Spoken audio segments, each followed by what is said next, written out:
Hello everybody and welcome to another video. My name is Azzy and I'll be your Let's Player, mod maker for the day. So here is the first mod map I have ever created. Well, haven't finished creating, but first mod map that I'm working on. And this is based on, if you recognize it, good for you, the Nancy Drew game, The Final Scene. And I guess I chose this game because it has a special place in my heart as like my first game I ever played, and it has a connection to my grandmother because she was the one who actually introduced me to the Nancy Drew series, and this one was the first one that she sort of gave me. And so here, I guess that thing I just created was, I have no idea what it was. I was just going off the reference picture on the right there. This is Joseph's projection room. This is also going to be a power room, which I don't know if you'll see later, the little power switch. But anyways, this is in Zombies Black Ops 3, or Black Ops 3 Zombies, whatever, Call of Duty. Which is also my other most played game, apart from the Nancy Drew series, is Zombies. I am a huge fan. Been playing it since I don't even know when. A very long time. Since the first Black Ops for sure. But and so this is sort of like mixing the two of my favorite games into one, which I think is great. And so I'm adding in a bunch of Easter eggs to sort of kind of mimic the game a little bit. So you're kind of like playing Nancy Drew while killing zombies sort of thing. It's a little bit different. So I have shootable Easter eggs and then a boss battle, but the same idea is overall the same. The different steps you kind of take in the game are going to be similar to the steps or things that happen in the mod map, hopefully. I can't do exactly, I can't have people that you talk to. Or I guess I kind of could have something like that, but this is still my first mod map, so I'm not an expert in any way of, doing these eccentric things. But I will try my best to make it as close to the game as possible, and fun, and zombie killing, and all that good stuff. So I'm super excited to share this with you guys, and I hope you would be excited to at some point play this game. So it'll be on Steam, if you don't know. Black Ops 3 Zombies on Call of Duty on Steam. Has a bunch of mod maps that you can play, people can upload, and so once this is done, I'll upload it, and hopefully people will play it. So yeah.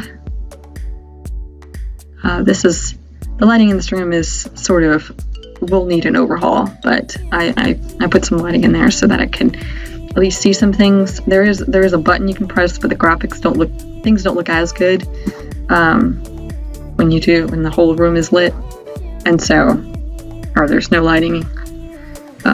So I added in a little bit of lighting just to sort of help me see a little bit. And so what I've done is taken a lot of reference photos from inside the game that I've been using to sort of recreate the game. A lot of this is not, a lot of this room isn't done, the the projector, if you can't tell, is sort of just floating in the air at this point. But I made it as a placeholder to sort of see, okay, this is where it kind of is going to be and such. I've also made most of the soundboard. I've made all the little individual buttons and little lights and stuff on it, so hopefully it turns out great. It still needs a little bit of work, and I'm hoping maybe to have some sort of interaction with it. We'll see what I can do, what I can come up with. Again, this has been sort of me learning here. I don't know what I'm doing. I'm rotating it. Oh yeah, because this was on a slanted wall, and the wall was at such an angle that when you rotate things, it's very difficult to get it right because of how the rotation, for some reason, if you're off axis, it doesn't work as well. Anyways, and then I'm creating this cabinet that, at the end of the game, I don't know if you played the game, spoiler, you end up hiding in this closet. Unfortunately, I think I made this a little bit big. I think a lot of the cabinets and the bookshelves that I've created are a little bit on the big side. Like I try to use the little models they have as reference, but I still end up making things large, and I'm not sure why I do that, but anyways. And then I'm making the little handle here, which those are also a little bit wide. They're made for large people hands. So so there's the power switch that I have. I don't know if it's going to stay there or not. I haven't decided. I originally had it on the projector, which it might go back if I can figure out a way to just have it sort of sitting on the projector. But right now it's like a whole piece, so I'm not really sure how to just have the switch. And then these wires I struggle with for quite a while, and I come back and I leave them alone, then I come back and mess with them, and I still don't have them right. So I just I might have them like cut or something, because getting them to the way I want them has been a challenge, and it's probably based on my ignorance on how to do like circular shapes and pipes and stuff. I've got the basic pipes down, but when it comes to like more complex, wiring and stuff, I'm still sort of learning how to do that. There are some really good tutorials that I've been looking at and I've been messing around with to sort of learn on my own as much as I can. Like for example, learning how to input all these different, so you only have like the standard, I think 4 soda machines or something that Treyarch gives you. And so in order to get any of the others, you have to, finagle your way into getting them and script a few things. And so that's been a learning bit. Yeah, here's the soundboard. And so the soundboard, I've created all those little pieces, all those switches. They're not perfect, and I don't think they're exactly to scale. I think they're a little bit off, but I don't know. And then this is the magician's room, where in the game you'll find Maya. Spoiler, sorry. I hope by now if you're interested in this, then you've played the game at least. And so here I'm making that custom bookcase, which also I think currently is still too large. So when I'm making it now looks fine, and then a little while later I'll be like, I think it needs to shrink down, so I'll shrink everything down. But I think it might still be a little bit big. And then I kind of use these books to sort of give me an idea of like the spacing of the shelves. And then, so in my mind, I feel like the blue books are like the old Nancy Drew books, and so I've kept them there. And then on the next shelf, I create my own like yellow Nancy Drew books to kind of have that kind of feel. Now, I don't have the texture, as the actual Nancy Drew book, but these sort of classic yellow, should be like a hint. And so I kind of like mimicked a little bit of how my shelf is with all my Nancy Drew books. I have like some of them kind of stacked, on that side like that, like the old ones, and then I have it holding up the yellow ones. And then I created this green one, which is sort of, I don't know, it's like I need, different colored books so everything is not the same, but it sort of stands out a lot. So I don't know if I'm going to make that part of an Easter egg, get rid of it or something, but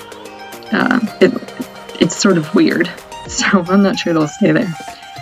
And then I'm doing the little side paneling there, which hopefully, it looks decent enough.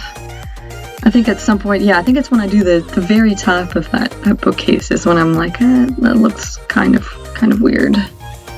So it needs to shrink down a bit. And so I shrink everything down, and then I make it into a prefab so that I can kind of move it around a bit easier. Yeah, when I make things, I make it too wide and then too long, and then just looks like it belongs in a giant's house. So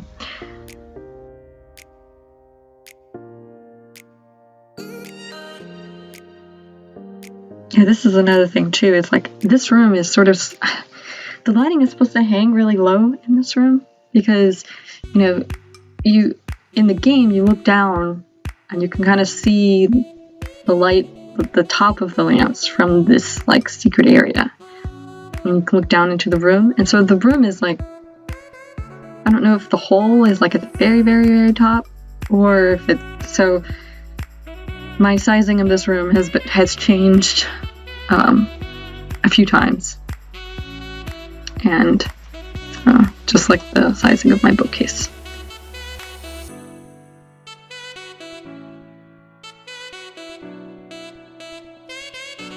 And then here's the lobby. So yeah, I kind of jump around a bit, which I probably shouldn't, but this is sort of how my head works. Is like I'll do one thing for a little bit, and then I'll get bored of working on that. So it's like, I need to work on something else, and so I'll switch. And then most of the rooms are like never finished, so they'll like a lot of them are right here making the door, this viable area that I've put debris in, and so I'm doing all the KVPs for it to make it like move whenever you buy it and stuff. And now here's the lighting for that. So I kind of like switch rooms. There's only like one room that's kind of basically finished for the most part, which is Simone's dressing room. For some reason I was just like, you know what, I realized I was like moving around a bit, kind of just jumping from one thing to the other, and needed to sit down and, hey, let's get one thing done. So it looks like I'm actually accomplishing something. So I have one room done, but then I went back to jumping around and, doing multiple rooms. There's still a lot to be done. There's still, a ton in the basement that needs to be done, a ton, just a ton. Like the zombies aren't fixed up, the zones aren't fixed up, so the zones will, like, if there's a zombie, if you the zombies won't spawn unless you like open the door, and then they won't spawn unless you're like in that zone, or they'll spawn in adjacent zones, and so all that's not set up, and the lighting's not set up, and still needs tons more detail. And you missed. So there I go and tested a little bit, make sure that door I made earlier was working, and seeing how the lighting worked, because I still don't entirely like that lighting. Something's off about it, and I can't figure out what it is. But anyways, again, I switch, work on the doors, and then I make these little debris on the side, like, oh, maybe, some of the boards that were on the window or something, where they're kind of small, so I figured I'd just place them on the side, give it a little bit more detail. And anyways, hope you guys enjoyed. I am excited to share this with you. I know I said that already, but I'm very excited because this is two of my favorite things in one. Anyways, give it a like if you enjoyed, and I'll see you in the next video. Bye.